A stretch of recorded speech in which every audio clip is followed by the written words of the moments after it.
kafire dewe dak dikateke. Bismillahirrahmanirrahim. Alhamdulillahirabbil alamin.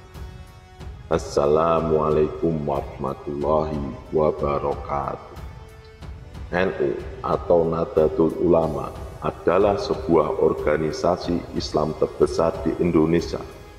Nahdlatul Ulama memiliki arti kebangkitan ulama. Organisasi ini didirikan pada tanggal 31 Januari 1929 dengan Kiai Haji Hasyim Asy'ari sebagai ketuanya. Nahdlatul Ulama atau NU menganut paham Ahlus Sunnah wal Jamaah, yang berarti orang yang berpegang teguh pada sunnah Nabi dan sunnah Khulafaur Rasyidin. Ini adalah akidah yang sangat baik karena mengikuti apa yang dilakukan oleh Nabi kita, Nabi Muhammad SAW.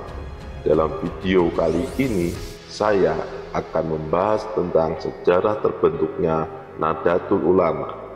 Sahabat Superpedia yang dimuliakan Allah, pendiri Nahdlatul Ulama atau NU digagas oleh para ulama yang berasal dari Jawa Timur, Jawa Tengah, Jawa Barat, dan Madura, yang menggelar pertemuan di kediaman Kiai Haji Abdul Wahab Hasbullah. Pertemuan para ulama ini adalah ide atau inisiatif dari Kiai Haji Hasyim Asy'ari, yang dimusyawarahkan pada waktu pertemuan ini adalah agar Islam tradisional waktu itu dapat dipertahankan dan dilestarikan. Sebelum berdirinya Nahdlatul Ulama atau NU pada tahun 1916, sudah ada beberapa organisasi Islam yang bertujuan menyatukan umat muslim dalam melawan kolonialisme atau penjajah, seperti Nahdlatul Wathon memiliki arti kebangkitan tanah air, Nahdlatul Fikri atau kebangkitan pemikiran, dan 2 tahun kemudian pada tahun 1918 berdiri organisasi Nahdlatul Tunjat, pergerakan kaum Sudagar.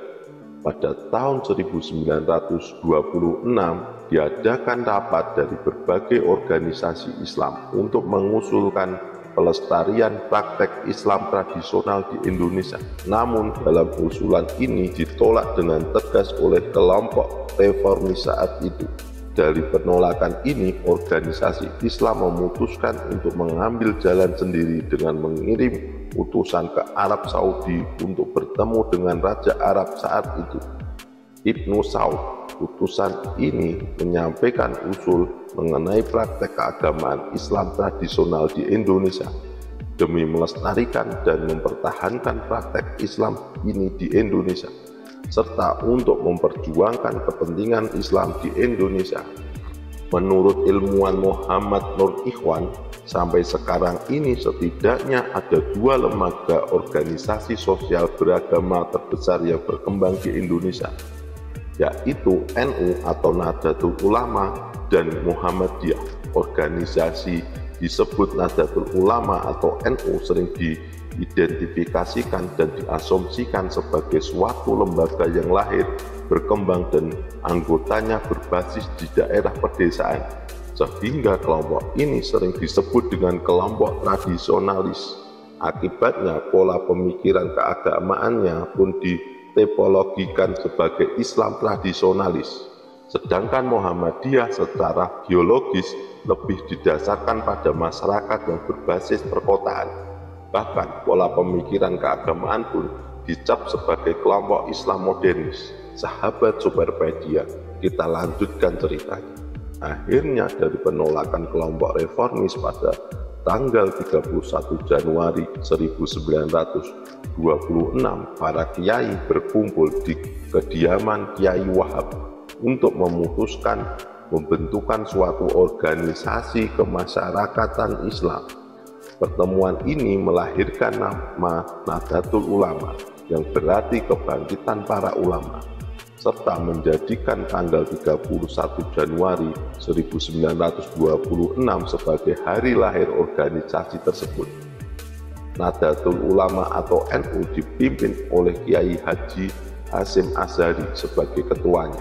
Pandangan hukum Islam bagi Nahdlatul Ulama tidak hanya mengikuti pedoman Al-Quran dan Sunnah Nabi Muhammad SAW, tetapi juga ditambah dengan kemampuan akal dan realitas empirik. Dalam bidang fikih, Nahdlatul Ulama atau NU lebih cenderung mengikuti mazhab Imam Syafi'i, namun tetap mengakui 3 mazhab lainnya, yakni Imam Hanafi, Maliki, dan Imam Hambali. Sementara dalam bidang tasawuf, Nahdlatul Ulama atau NU mengembangkan metode Al-Ghazali dan Syekh Junaid Al-Baghdadi. Tasawuf adalah ilmu dalam agama Islam yang berfokus menjauhi hal-hal duniawi. Abu Bakar Al-Qahtani mengatakan, tasawuf adalah budi pekerti. Barang siapa yang memberikan bekal budi pekerti atasmu, berarti yang memberi bekal bagimu atas dirimu. Dalam tasawuf, Muhammad Amin Kurdi mendefinisikan tasawuf sebagai suatu ilmu yang dengannya diketahui hal ihwal, kebaikan dan keburukan jiwa, cara membersihkannya dari yang tercela dan mengisinya dengan sifat-sifat terpuji. Tasawuf juga mencakup cara melaksanakan suluk dan perjalanan menuju keridhaan Allah dan meninggalkan larangan. Mengapa banyak ulama rujukan Nahdlatul Ulama atau NU mengangkat Imam Junaid Al-Baghdadi sebagai panutan? Karena Imam Junaid Al-Baghdadi dianggap bisa mempertemukan fikih dan tasawuf saat keduanya pernah mengalami titik temu. Sikap proporsional itu sejalan dengan pandangan Nahdlatul Ulama mengenai tasawuf, yaitu tawazun, keseimbangan, tasamuh, toleransi, dan itidal, keadilan. Imam besar itu wafat pada tahun 297 Hijriah dan makamnya di Baghdad dan disiarai oleh banyak orang. Sahabat Superpedia yang dimuliakan Allah, Nahdlatul Ulama atau NU selain bergerak di bidang keagamaan dan kemasyarakatan juga aktif di bidang pendidikan, sosial budaya, dan ekonomi. Organisasi ini bermanfaat bagi masyarakat luas serta dibentuk untuk memahami dan mengamalkan ajaran Islam baik dalam konteks komunikasi vertikal dengan Allah Subhanahu wa Ta'ala maupun komunikasi horizontal dengan sesama manusia atau yang disebut habul minallah habil minanas.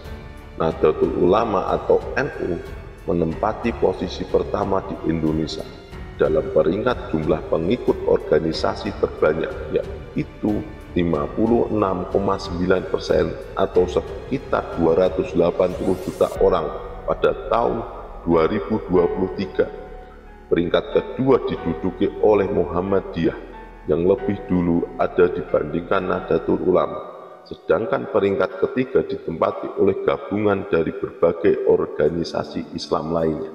Mayoritas pengikut Nahdlatul Ulama atau NU berada di Pulau Sumatera, Jawa, Sulawesi, dan Kalimantan.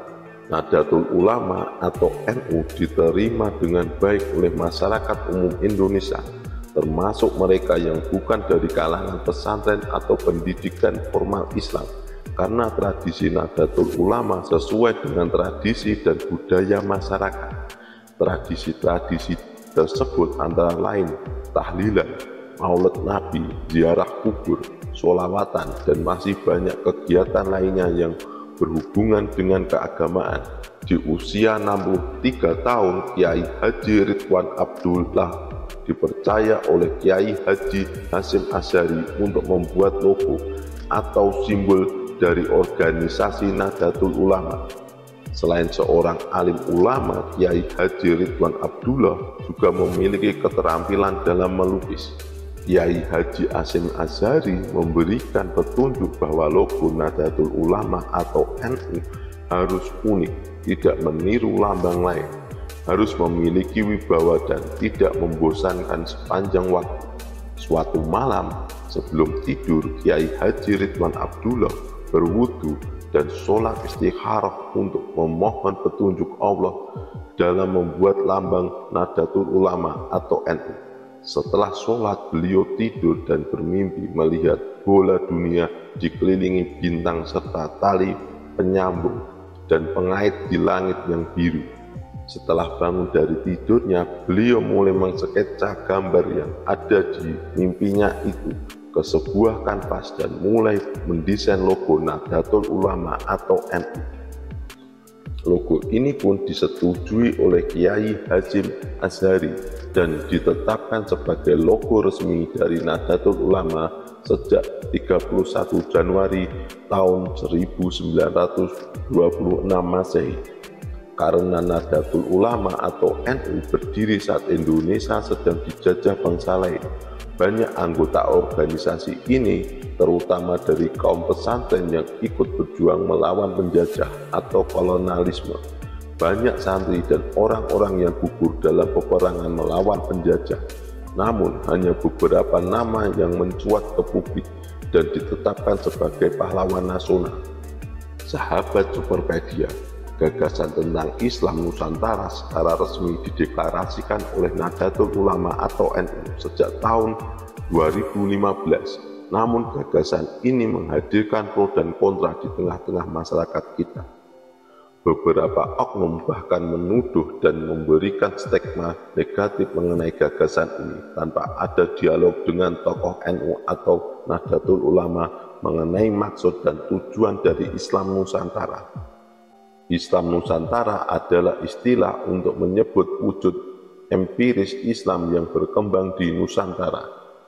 Istilah ini diperkenalkan dan digalakkan oleh NU atau Nahdlatul Ulama pada tahun 2015 sebagai bentuk penafsiran alternatif terhadap masyarakat Islam global yang selama ini selalu didominasi perspektif Arab dan Timur Tengah.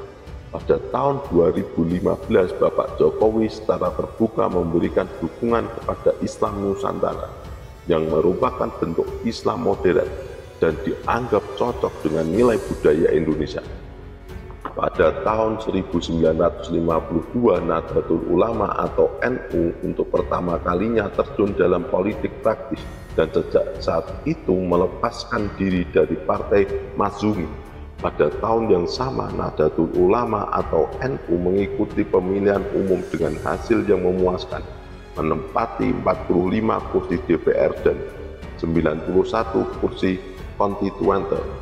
Pada masa demokrasi terpimpin, Nahdlatul Ulama atau NU adalah partai yang mendukung Presiden Soekarno. Namun pada 5 Januari 1973, Nahdlatul Ulama atau NU menyatakan bergabung dengan Partai Persatuan Pembangunan atas desakan penguasa Orde Baru kala itu untuk memenuhi syarat mengikuti pemilu 1977 dan 1982. Setelah mengadakan muktamar di Situbondo, disepakati bahwa Nahdlatul Ulama atau NU tidak akan mengikuti politik praktis lagi, kembali ke masa awal pembentukan pada tahun 1926. Sahabat Superpedia yang dirahmati Allah, setelah masa reformasi tahun 1998 muncul kembali partai-partai politik yang mengatasnamakan Nahdlatul Ulama, yaitu Partai Kebangkitan Bangsa yang dideklarasikan oleh Kiai Haji Abdurrahman Wahid atau yang dikenal dengan Gus Dur. Pada pemilu tahun 1999, Abdul Rahman Wahid menjadi Presiden Indonesia dan partai tersebut mendapatkan 50 kursi di DPR. Hingga saat ini Nahdlatul Ulama tetap menjadi organisasi Islam terbesar sepanjang sejarah, baik selama Indonesia belum merdeka maupun pada era Indonesia sekarang ini. Jadi itulah NU atau Nahdlatul Ulama. Semoga menjadi pengetahuan dan manfaat. Sampai ketemu di kisah-kisah seru selanjutnya. Lebih dan kurangnya mohon dimaafkan, yang benar datangnya dari Allah Subhanahu wa Ta'ala. Kesalahan itu datangnya dari saya pribadi. Saya akhiri. Wassalamualaikum warahmatullahi wabarakatuh.